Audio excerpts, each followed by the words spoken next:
Sabbath school, the heart of the church.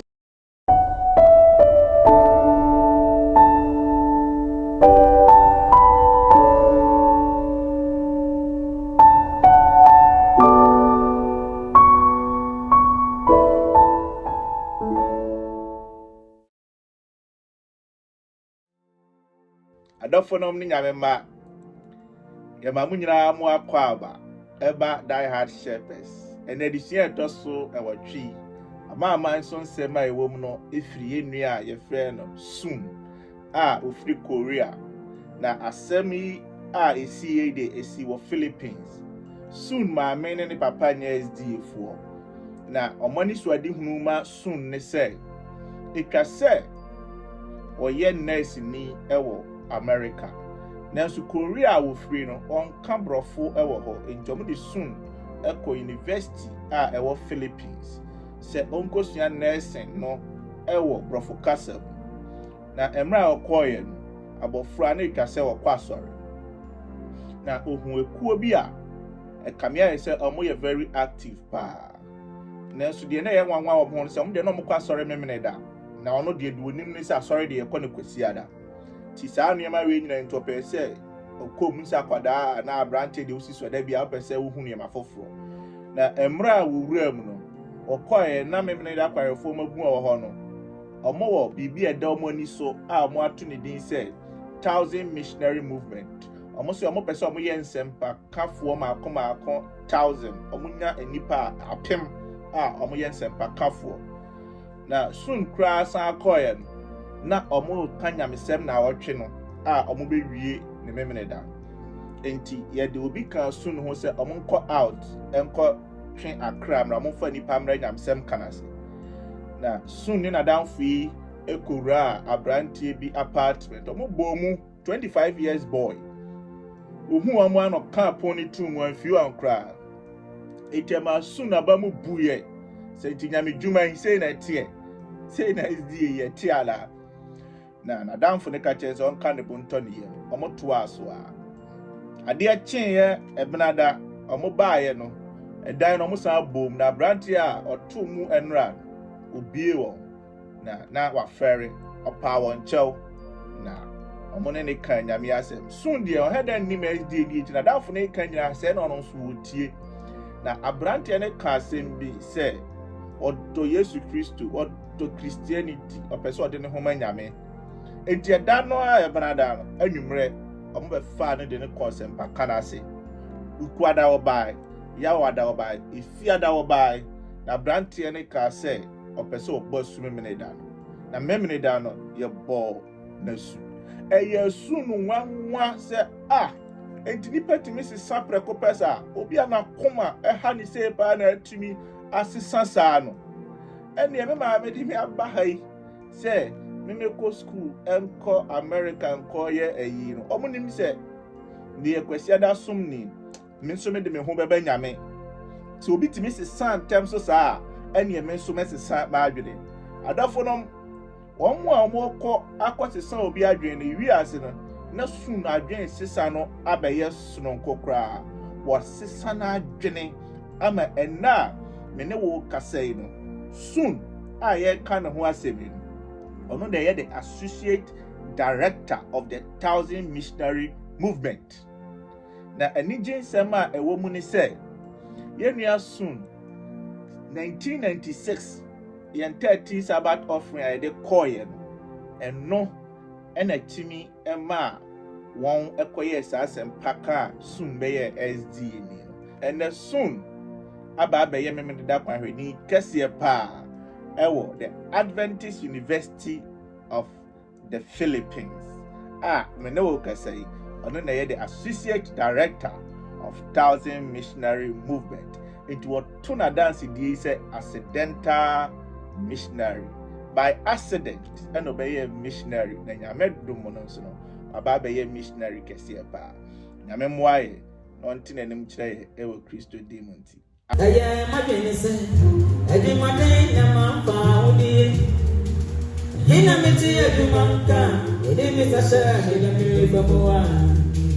hina meti edumanka utiwe mamfa koyedie Medimiri katenta pa ne kopri mojani owa. Asomaya mawusa tiroye biya wabura boimu. Afe mawunse unshiran kanwa enye owa. Boguro motie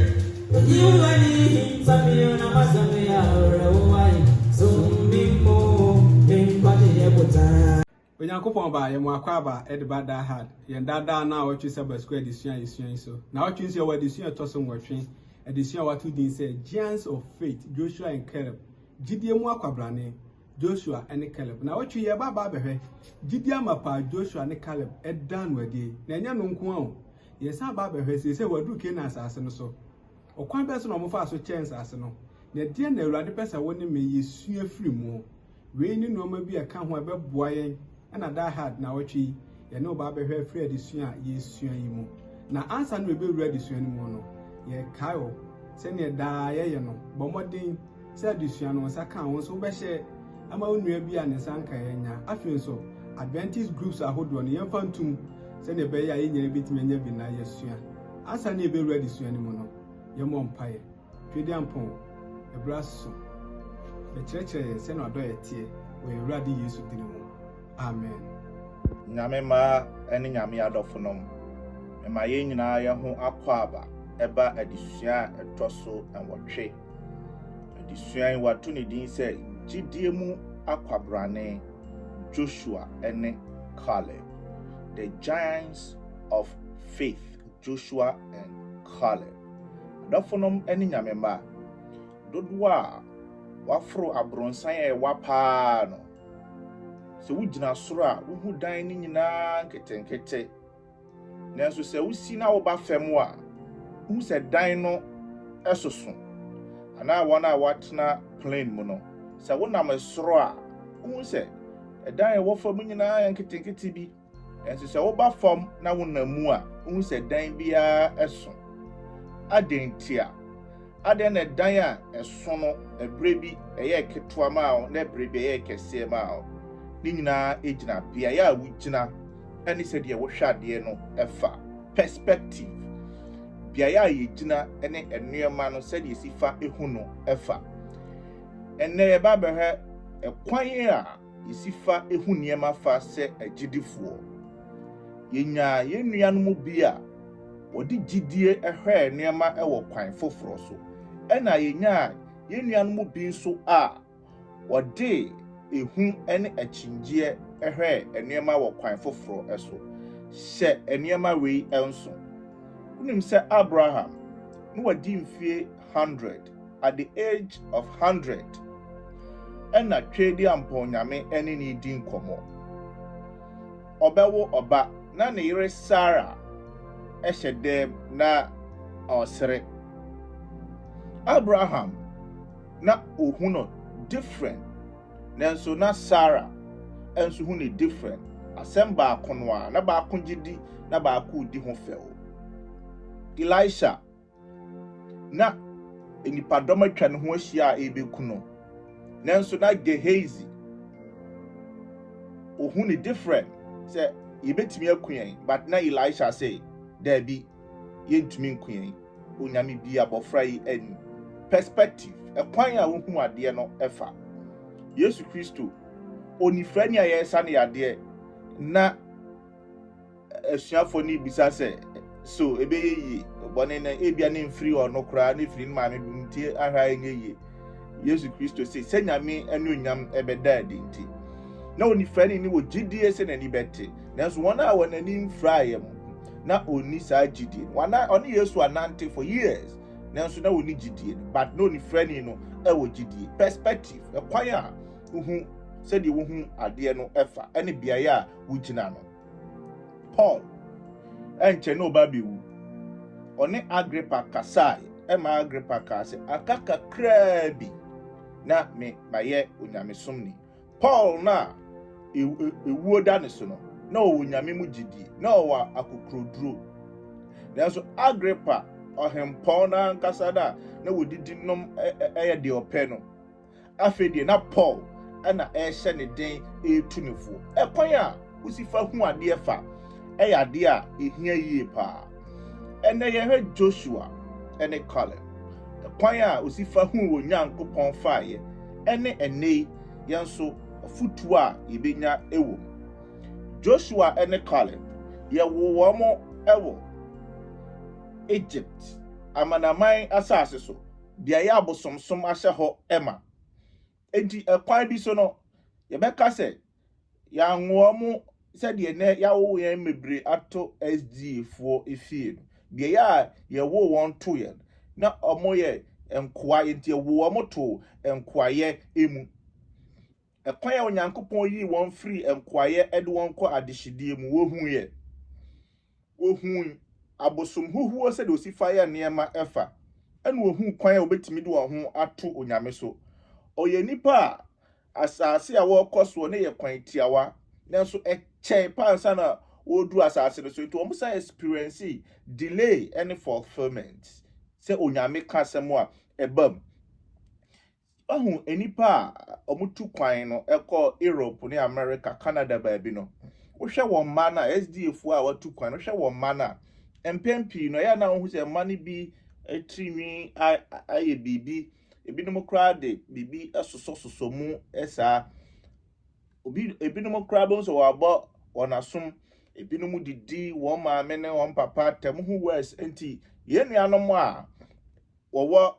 Ghana no se wo hu sade SDF a ewo akwantom no mu bi etia wo susu se aso omode omomfa nyame some serious ana nanso mafra wo hu on saa no ye wo mu bi a ye wo mo akwantom mu ha omoso ya kwahwefo ye nsempa kafo onya wo ho te sese de ebinom ye oma ha mamre no emfa wo enti ono no wo ye soronko saa na ye Joshua ne Caleb ye wo won ato Egypt asase so de nanso na Joshua ne Caleb on didie eye soronko obehu Onyankopɔn ewo ekwan esoronko eso mama wo saa abakosem kakrawe no ma yenwura kwesiara na disua ne eka gidie ho asem faithfulness edin a yefa ne Caleb no ana Caleb no saa edin no kire okraman ne mpempi no oti enam a yenni a na nipa bebre abu na som nnua okraman de yabo a ne honte oprako de yempena asem kra nanso unni nam no enkire se eso nimfaso ebia yenni kraman kire se kraman eso nimfaso yenni prako kire se prako honte kire se ne so nimfaso ene ye se be ka se yenni nipa nam enti nipa so nimfaso onyame ammo enema ye enam a ye didi se ka yenni initially no ammo ne se ade a yedi obo no botaye bi nti na obo ni nyina nanso bone na ma ene ikuwon edi wonam enti se eyesi edi wonam wo se ensesi edi wonam botaye anyame bo de bata won ho no enye won die enti mo ma ya mfa nhyɛ won adwene ya adwene mu se prako ho ntenti ne suni mfaso kraman ho ntenti ne suni mfaso dabi edi Caleb no ekire kraman na ne so mfaso pa no eye faithfulness gidie aboa kraman ewo hoi no nipa akọ yare ahodo a oni adofo bi mu no omo de kraman omo hedam ma ne kraman na kraman aboa oye o nipa nigye utimi de wo ho to kraman so kraman so utu kwan jan no for 10 years now ba kra wo hu wo so mu din ekosi awieye kraman aboa chese ye ka gidie a itimi de no ejina ho ema saa adekro no mpo ona ekọ ahayo kuaye no ubetimi agya no ewo enwura mu ubetimi ahwiahwia ba behwehwe wakiri kwan chese kraman ye ogidi ni ankasa oje ni wura edi entina otimi eyi ne nyonkomoa ema edi nipa achi no obeche aboa no de na bere nipa se wonwe oye gidifo na Caleb ni din no ekire kraman na ema ye hu gidie a na owo ewo twedi ampon nyame mu mebebobo din bi akirawo na mahwe se wate sa din ni da Samuel Shaphat Igal Palti Gadiel Gadi Amiel Sitha Nabi ena Goel menye sure say din edu a me boy wateda adentia enipa edu we ena omo ne Caleb ni Joshua ekohwe asase no na mra okohwe bosha asase ne bae no omo ne nipa edu a obeka se asase a ye koso na angasa no ewom se ho anuama no efe ho nuama no anika milk ewo so ewo ewo so impo grapes a ye di nkete ewo ahai no Kadesh Barnea ahai no say grapes no ye say ye di bi ba esoso pa nanso arahosem e wo mu ne say dia ohonua ne te no ama odi dia ya kese abrane enti ejirejina ho ye ho te say emebe bi mpo ewo wonan ase adofo no na otoa so say asase ni mpo kura no etumi eku esotefo no afi do as we confused asase a so niama ye kama ena ese eku on asase etimi ku nipa so do Leviticus ngoma ne mu a asase ekom ewo so ne ye kasa asase ne ku ni so ne nkrofo na asase aduane wo so me ya hu say nipa duwe no they were confused people one fa one to nyame so nti wakase no wakase one fa ho to nyame so de kwan bi so no asa mo ya trofo ohun de oye wakase ya no abekase un heda hu ni enipa dui eniama a wo ye no ana Joshua ene Caleb obai no obeka say ewom se esu ehun ewom se ana kasefo wo so nanso Nyankopɔn ti ye betumi hwe onipa a wote sei ema impo okai Numbers chapter 14 verse 10 was say wofa abo se okwa akosi Caleb abo nanso Caleb si wo mu mpo a megina ama twedi ampon Nyankopɔn eno ne ye ka se oye wo gidifo emfa ho ne se de etie bia Caleb oye wo gidini ema ne Nyankopɔn impo at the verge of death ni nuanom ne adofo no ye mu bia ye ko school impo eduru de den a ye so etimi gina ma twedi ampon nyame ada secondary school for ebeduru ebra mo se apobiabo no bia apo utimi gina ema wo Nyankopɔn a one no atu na mo abegina na ena adwaman mo Airbnb hotels guest house aye easy say obi no obi bedai emabunu so mutumi gina ma twedi ampon nyame ewo atete bremu ada enipa 10 against enipa 2 nanso Joshua ne Caleb omo say Onyankopɔn ti yebetumi agina enipa ya ka ho asem we yetete won ewo Egypt asase so nanso kakra wo hu wo Moses eho ni ntino osore se yebegina ma twedi ampon Nyankopɔn adwada na disua ne say give me this hill country emra obedu asase no so no na omo chechen asase no na obia power de ope because omo bedu asase no so no we say ebia me dem pe Jebusifo no ho me pe Amorifo no because na asase no udru ho a hu say ebia ne se de tie aha de mehu san ka bi si ha di udu anka ho be yi me de dada nyina no ma adwene ne say me ya anka fu entimo fa ho ma me na we nso aba ose munye sei obia anka se mo ma mpanifo ne mpaw ne a wo pe ansa kra de kra ya paw mo hwe bra Joshua wa bre mo hwe bra Caleb wa bre ye de ye mabu but omo ye nkokrafo ena mo gina mo Nyankopɔn abesi enei mo me yan consider on obia anye sa nanso ani gisem a efe wo mu a etwase ye hwe ne ye de ye ho to so na ye de Caleb Caleb at the age of 85 that time kaye penasi na bo no adi 40 years 45 years later ena na waduru asase ne so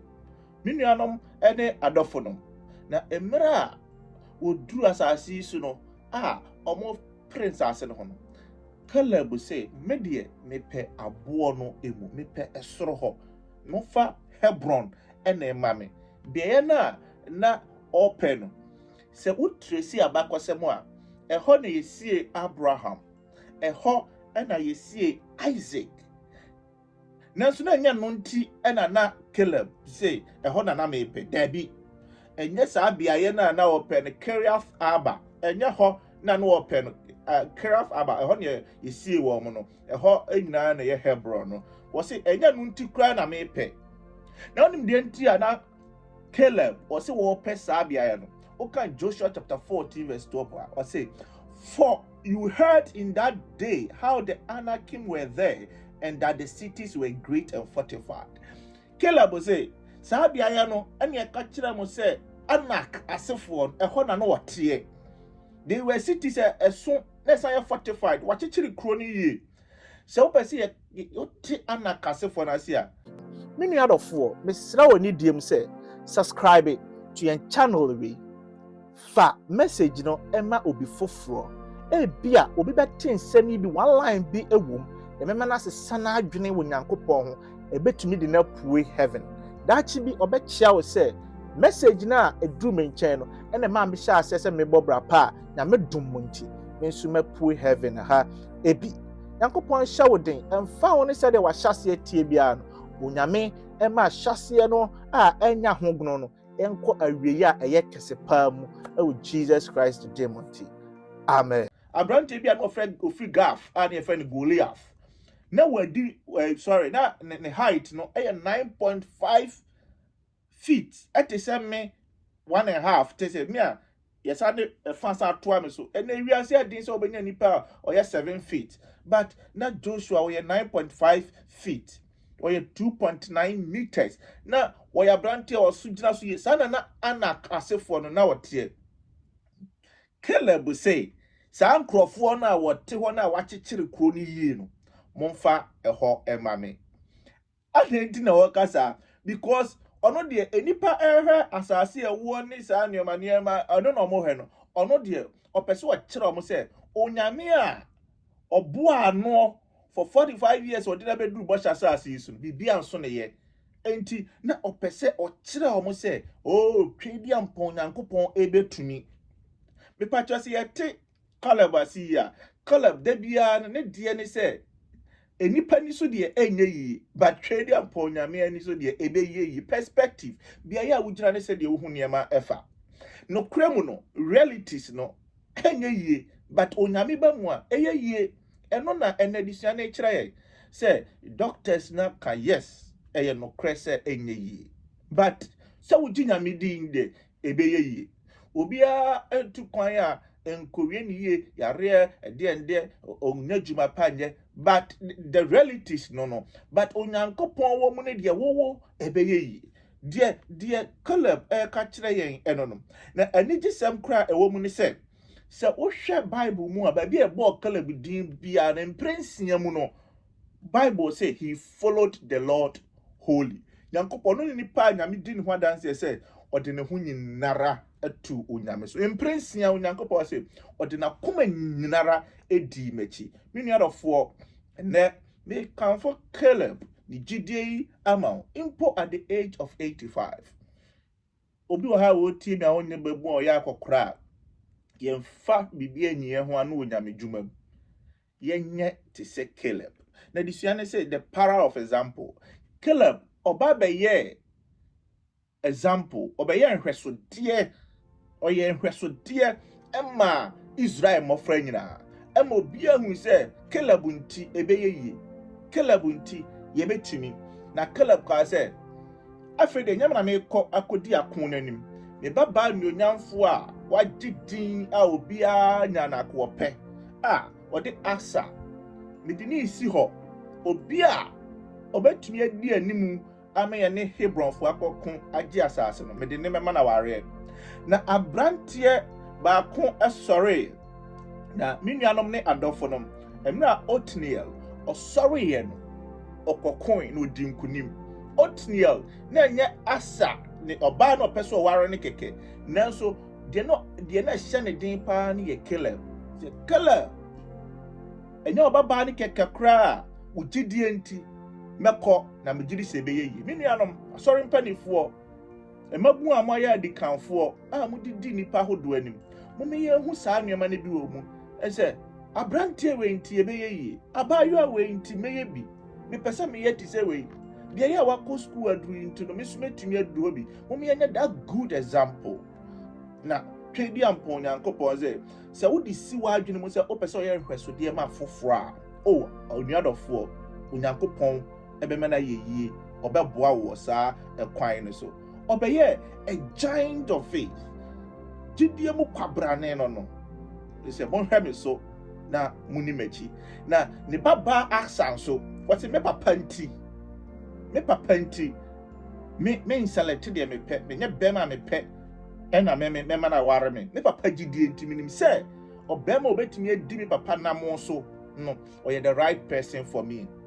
Hwɛ enipa edwo na ware mpo ba afode esan Caleb nti. Asɔre pani wadini for how long? AY pani wadini for how long? Emra so say wo sha se ye nhweso na wotete nipa na omonso ebeje baton no eko. At the age of 85. Wednesday lesson we kwada no say humble hero. Yeka humble hero ye hwan? Eye Joshua. Yaka Caleb wan say me yeka Joshua ho asem bakra. Joshua ono so eka say ye betumi. Na ne dia niji na efe ewo ho ni say ewom say ye de baton ne man Moses na eka say Moses echiro no na ba ye de nanso still no ye mfonso ni nyina mu no da so a wo sua de mfonso be no ye hwe kwan a okọ ene aifo ekokon ye wansere onyame ho hwe gibianfo ba ye ne yesu obusa nyame nanso no age wona atum akeka ntam ni nyina ye mfonso ye nanso na still o sua de sojani na ode ne ho atu nyame so a oda so a wo sua de ntisi ye mu mebra ye ka chese ye challenge ye si ye busa ye ho asem dabi Caleb de bia no ma kwan se munya de mo pe na mo menhwe mesumi sua de kakra no bread ho ase humble ye ka so bi e bread ho ase enkyere se o mro ye ka se obi ye humble a strength under control chese o ye hoodin waso na hoodin obi o bread ho ase no so pese wo ne ko pa na so waso na kumam na chese ono ne hoodin e chen wo ono ne chese o ye hobrase ni emra wo pa won saase ni nyina na wa ye din chese o ye hobrase ni no enye de mo ye no ene ehia me ewom Caleb pa wo se mfa esoro ho ma me odi kan e ka se me de ho na me pa akondie mo ya de se me pese me kire mofra no se twedi amponya me betumi aye but ono so de o ye din mo bia pa wo saase bia wo pe na emra mo pa won saase ni wie ye no na de enye wo mu a enye fanya nika wo mu no eho ena o ka se momfa emame Tinaf Sarah na uhwe edin Sarah na etwato na ekire leftover die aka opani ben ena ememe ye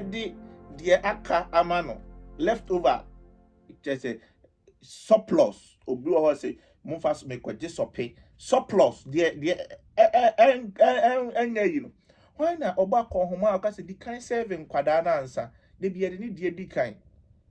Joshua de wa anyesa oye di ma omo pa do mo pewie na omo de surplus ne man enhira nka twedi ampo Nyankopon se surplus no de na ye sope leftover de na obi ambu na ka ye na ofaye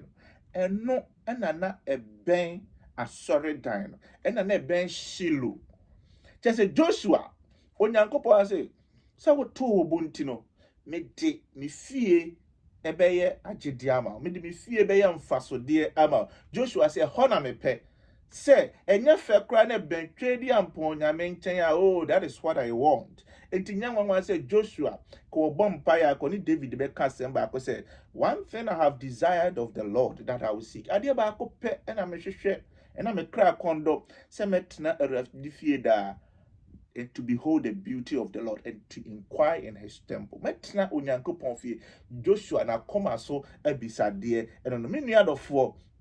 wa hobrase achi no Onyankopon edi ni fie edomo eno ni nhira Onyankopon si Solomon so obusa me ho ade ati sei me de aka nyina beka ho de Onyankopon ye man Joshua wan prepi obre ne ho ase Adisiana yawadana disiana eboni nyina atofani changed by contemplation. University of California, Los Angeles, neuroscientist BFN Marco Lacoboni. O ye research bi na ohun se ampa ye wo moa bi woni pa dwene mu. No o ya adwene ho ade. Na o share ne nso with two things. Enema o share ne nso seeing and doing. No hu se enema nipa ta hwe no. Eno na wo ye Adafo no mame why it so can see super person looking unto Jesus, we obtain brighter and more distinct view of God. Otwerefo bi so eka say ade a pesa obey in the public, don't practice it in private. Ade a pesa obey in nipadom no enya no wokoko minianom npa bebre dwene susu say aso mo de omo den enti ade e obetimi a hye no so adwene no ne control nipa enti no do wadanto otimi sore ekodidi sore ye bibi adwene no se nya sore a enya wonsa no wano na o susu no adwene no ne control wo ti adwene ne nya bibi a wo ho nye enti ne ka so obi abodam a enya bibi a adwene no ye den asai enti bibi a no enti ade e kwa adwene no mu no ma ne hia wotiwa wutie wiase nwom no woni beba ho so no be dane wiase ni de wutie no obeye te se ono pepepe enya wo na be chusu se menya te se ono na de wode ma adwene no e na esi se de wotie be da kra no na wotinwi pese eye wo fe because eno na wutie eno na wo hwe enia ma wo hwe kokoa ma wo hwe no pornography woni beba so ahwa be repeat obi because eno na wo hwe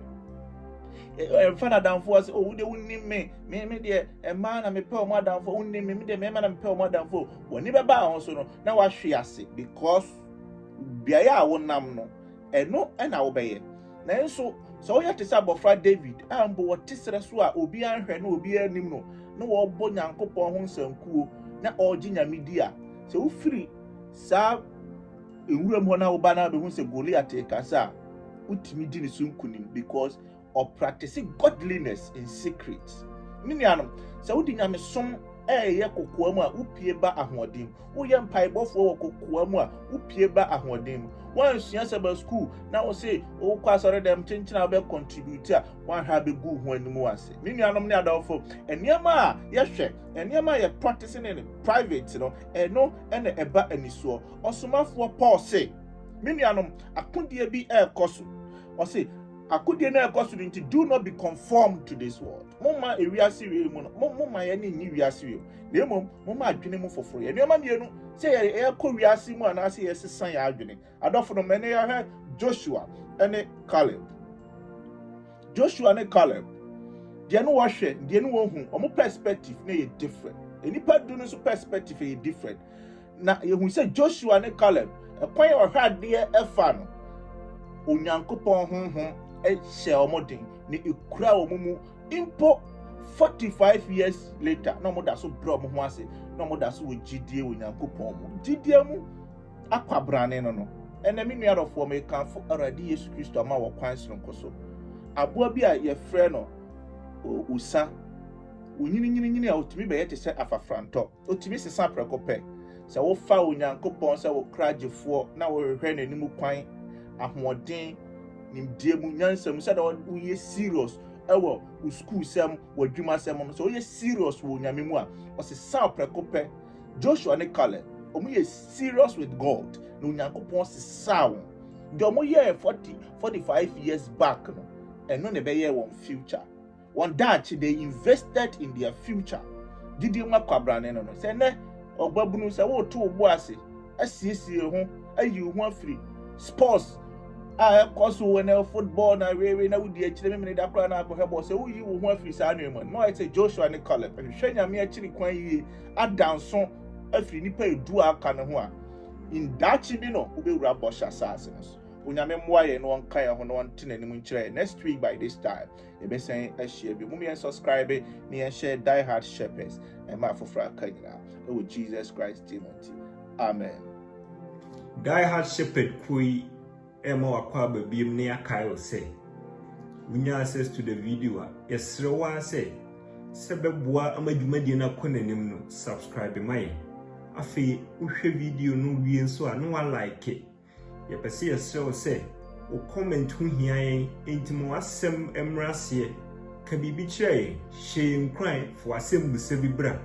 na said ye tie bia comment section ye be yi obi ano